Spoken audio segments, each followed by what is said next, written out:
Welcome to Things You Don't Know.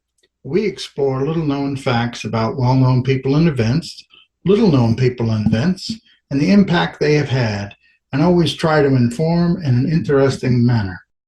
Today, we're going to look at a very serious topic as we're in the month designated Mental Health Awareness Month. This was first established by Mental Health America, a nonprofit organization dedicated to promoting mental health and preventing mental illness in 1949, to raise awareness of mental health problems, reduce the stigma, promote mental health resources and services, and promote prevention education.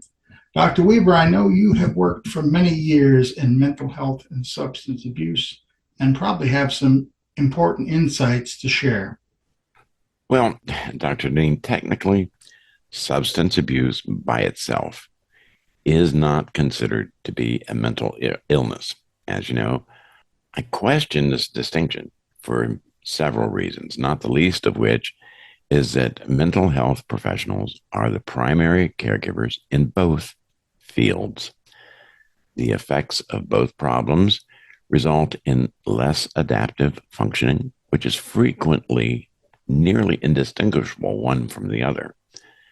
Mental health problems often are the stimulus for substance abuse and exist together. In the field, we call this comorbidity. Substance abuse can exacerbate mental health disorders and or lead to new mental health issues.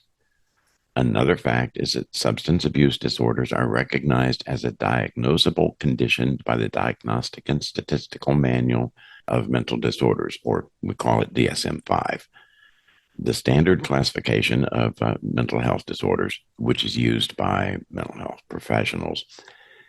Substance abuse disorders are characterized by a pattern of substance use that leads to significant impairment or distress and can be treated through various kinds of interventions, including therapy, medication, and sometimes support groups too.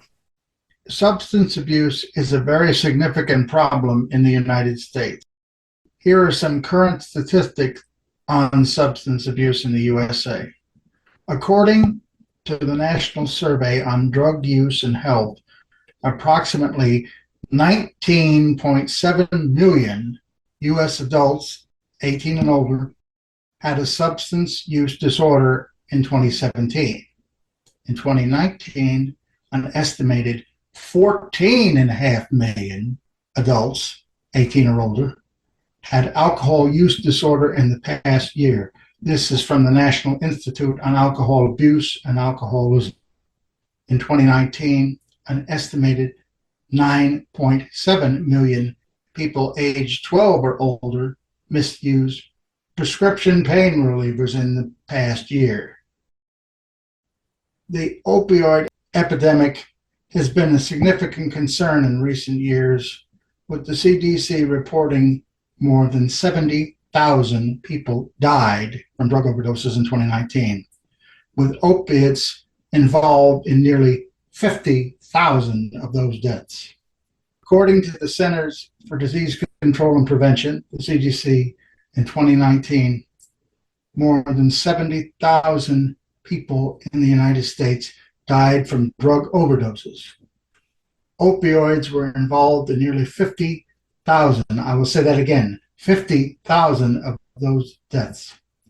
In addition, the National Institute on Alcohol Abuse and Alcoholism reports that in 2019, approximately 95,000 people died from alcohol-related causes in the U.S., such as alcohol poisoning and liver disease. It is very important to note that these statistics represent only a portion of the impact of substance abuse in the U.S., and as they do not include deaths related to other substances or long-term health consequences that may result from substance abuse.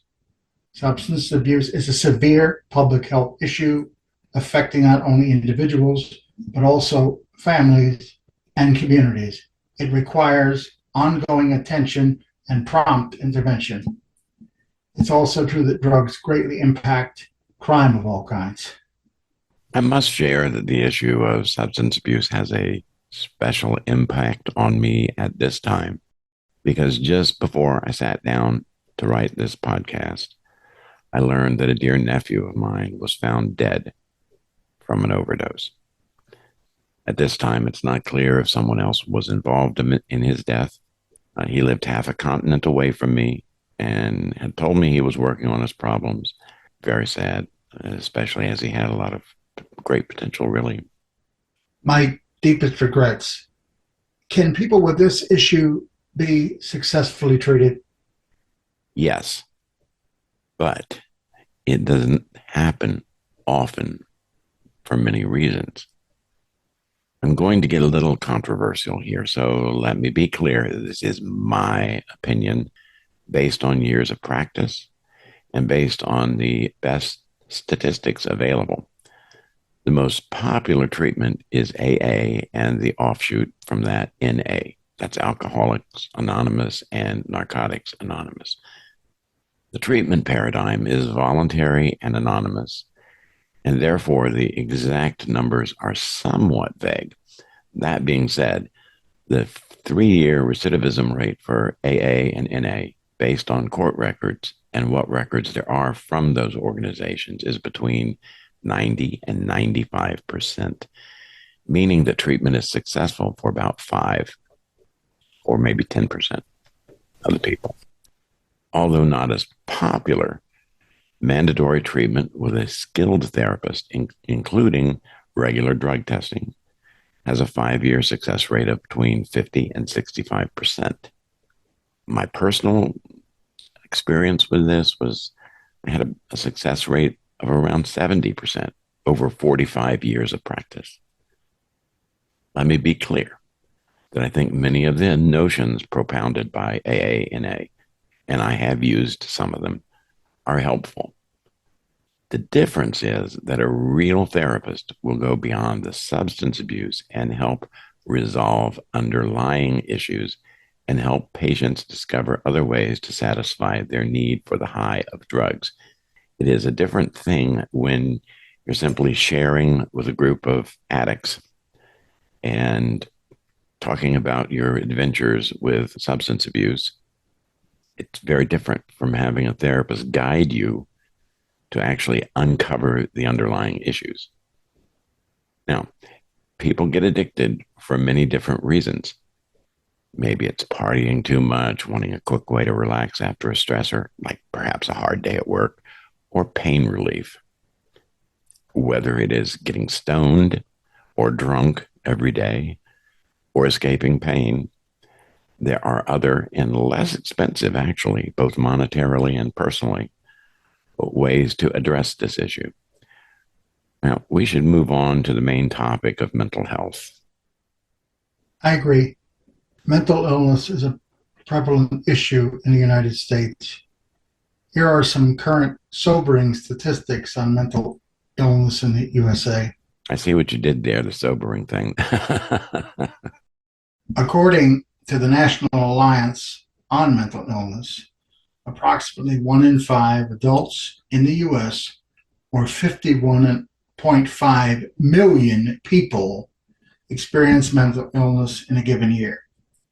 Depression is one of the most common mental illnesses, affecting an estimated 17.3 million adults in the United States in 2017.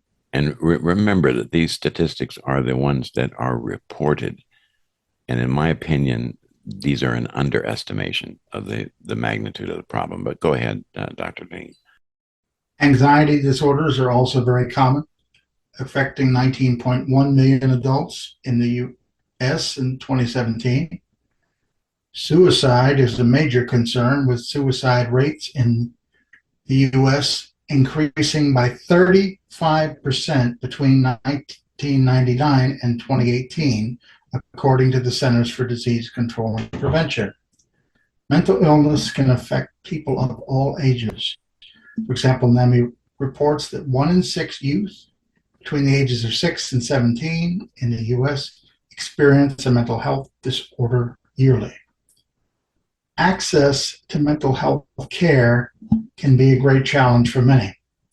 It is sad but statistically interesting that studies have found for some minority groups, such as Native Americans and Alaska Natives, they have higher rates of suicide compared to the general population in the United States. According to the American Psychological Association, suicide rates for Native Americans and Alaska Natives are twice the national average. I wonder if the harsh climate some of these groups live in affects this. It seems that what I have heard called seasonal affective disorder would have an effect. Additionally, African American and Hispanic youth have reported higher rates of suicidal thoughts and suicide attempts compared to their non-Hispanic white peers. It is important to note suicide is a very complex issue with a range of contributing factors, including mental health problems, social and economic factors, and substance abuse.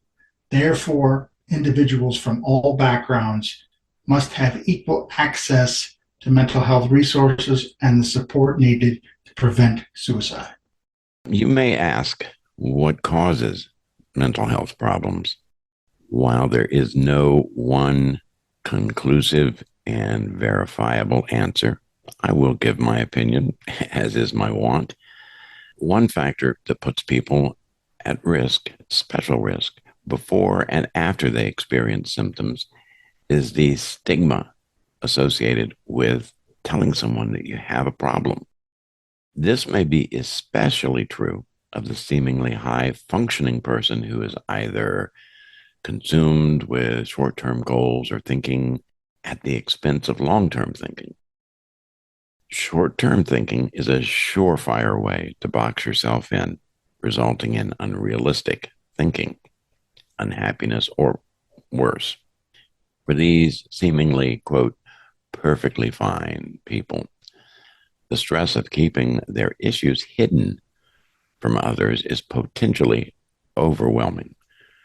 Loneliness and isolation seem to lead to depression and a negative sense of well-being.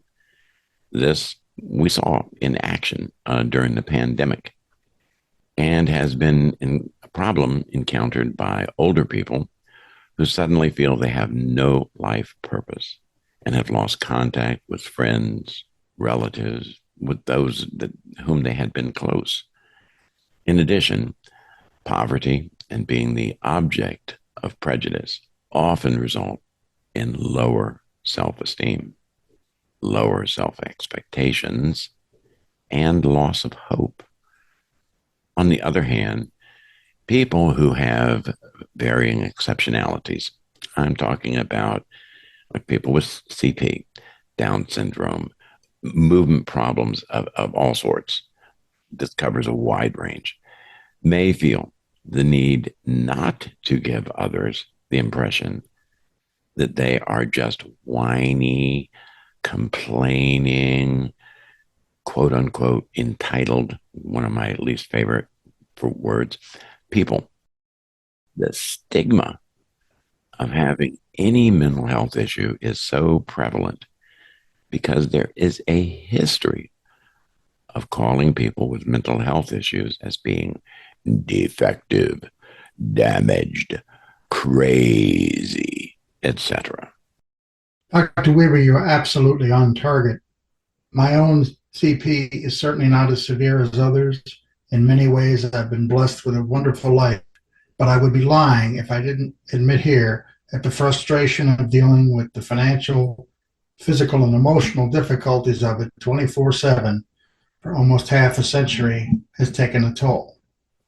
I only speak for myself when I say this. I want to make that clear, but it is sometimes terrifying to express real emotions because anger, depression, sadness, frustration, indeed any emotion outside of compliance is often dismissed or seen by outsiders in society as tantrum throwing.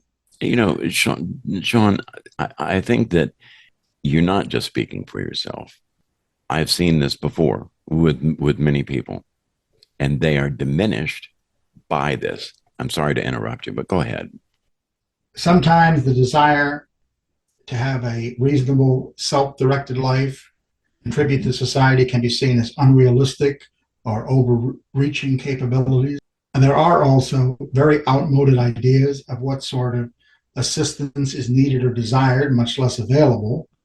This compounds the problem and leads to some people thinking that society is giving all kinds of things, which is somewhat true but misleading. Indeed, there's this whole fantasy that, oh, anyone with a disability is given tons of money and tons of assistance from the government, et cetera, et cetera. And there are all these organizations. But what you're saying is the real crux of the matter. The kinds of things that they want to give or the kinds of help tends to be unintentionally infantilizing and diminishes those people's esteem. Absolutely. And it also can lead to a feeling sometimes that I've experienced that people are in the outside world are reluctant to allow me to use my abilities or knowledge because I use a wheelchair. A few have even posited the crazy notion that since I'm used to disappointments, I can certainly handle a few more, so major disappointments are not a problem. Piling on more disappointments in times of difficulty is like pushing a drowning man further underwater. I know many of my friends and compatriots with disabilities were told the only hope for them was to go to a sheltered workshop, but they became dance instructors like my good friend Karen Lynn, artists and teachers like Christine McConnell, who we've done a wonderful podcast on, physicians, and lawyers. And what a waste of talent it would have been if these people had been relegated to what society thought they should do, assembling makeup kits somewhere, or denied advancement either based on their physical defects, appearance, or need for assistance. Yeah, it is a real, real problem. And what you're saying is spot on. Absolutely. It also leads to another critical point. People struggling with various stressors and being denied advancement often cannot access the help they need. In addition, psychotherapy can be expensive without insurance.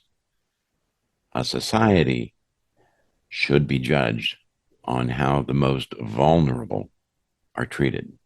Unfortunately, we are way behind most first world nations in that regard. There's another issue. Assuming that treatment is available and is accessed, can mental health problems be successfully treated? Sometimes it seems like the only treatment is taking medications that provide some solution but make a person drowsy or less clear headed. Yeah. Okay. That's a little like asking if medical treatment succeeds or only involves taking medications. Mental health problems are easily as varied as medical, physical type problems. And some problems are more challenging to treat, but in almost every case, the proper treatment will improve things. Now, it is also true that many physicians' first choice, indeed, is to give medication. In the mental health field, most qualified therapists seek non medicinal treatment or short term use of medications.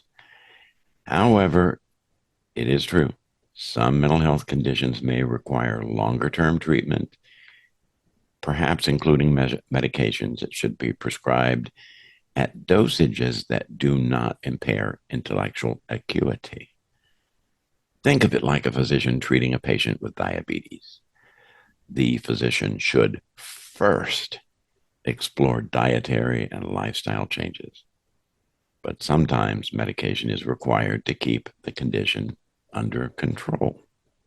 So I guess the popular story of someone being dragged away, restrained, and heavily medicated, even against their will, is incorrect. Yes, that's true.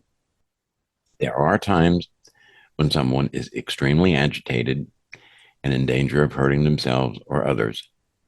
And in those cases, sometimes temporary restraint measures are needed. And I say temporary because there are actually very stringent requirements about that. For the most part, we have gotten far beyond those days when such measures were used. I could go on for 1,000 pages about different treatment and acceptable treatment programs, but unfortunately, it's beyond the scope of this podcast. I will say that we face a new set of issues today, and that is pop psychology and the use of buzzwords by lay people don't know what they are, or by those employing psychobabble to present themselves as having some kind of elite knowledge when those persons are often unable to use the proper terms or to explain things simply to others. Frequent use of psychobabble can associate a clinical, psychological word with meaningless or less meaningful buzzword definitions. Laypersons often use such words when they describe life problems as clinical maladies, even though the clinical terms are not meaningful or appropriate. A fellow called Dr. Rosen, he, in a paper peer-reviewed and published by the APA, suggested that the following terms often appear in psychobabble: codependent, delusional, denial, dysfunctional, empowerment, holistic, meaningful relationship, narcissism, psychosis, self actualization, synergy, and mindfulness. I emphasize that some of these terms have specific meanings. Some of them are clinical terms with specific meanings. And when they are used appropriately by professionals, they have meaning. I've certainly heard some of those terms. Yeah, as I said, some of the terms are used correctly by qualified therapists, and some of them are not, such as empowerment, meaningful relationship. What the hell does that mean?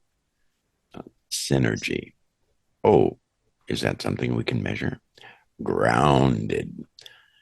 An excuse for somebody to sandbag. And mindfulness, which is a technique.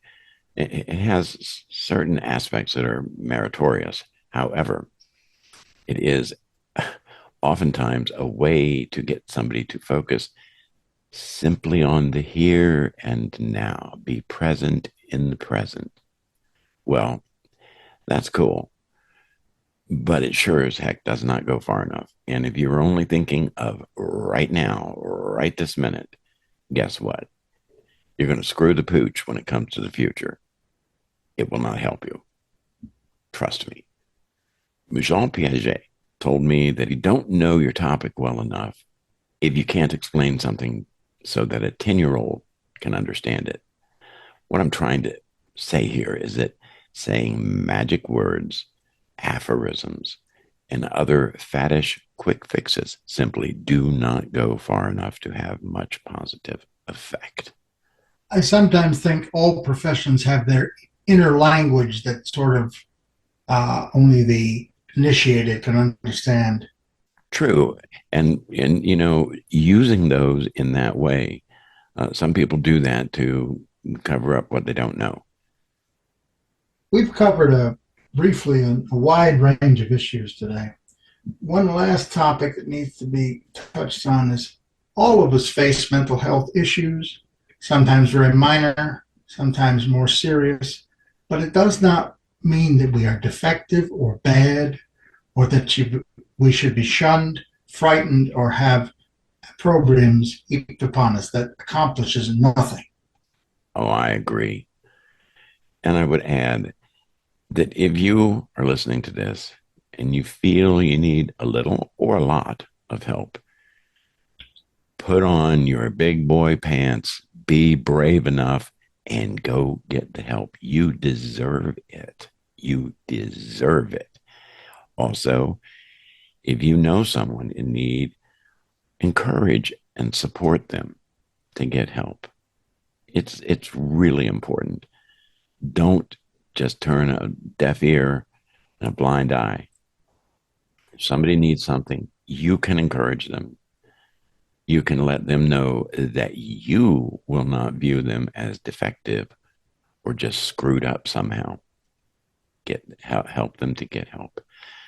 Look, thanks a lot for tuning in. I hope you've gotten something out of this podcast. Please give a like, subscribe, and please know that we really do love hearing from you. And don't forget to click on the reminder bell so you can stay up to date with us. We've got some good stuff coming up. But for now, bye for now. See you again soon, folks. Bye-bye.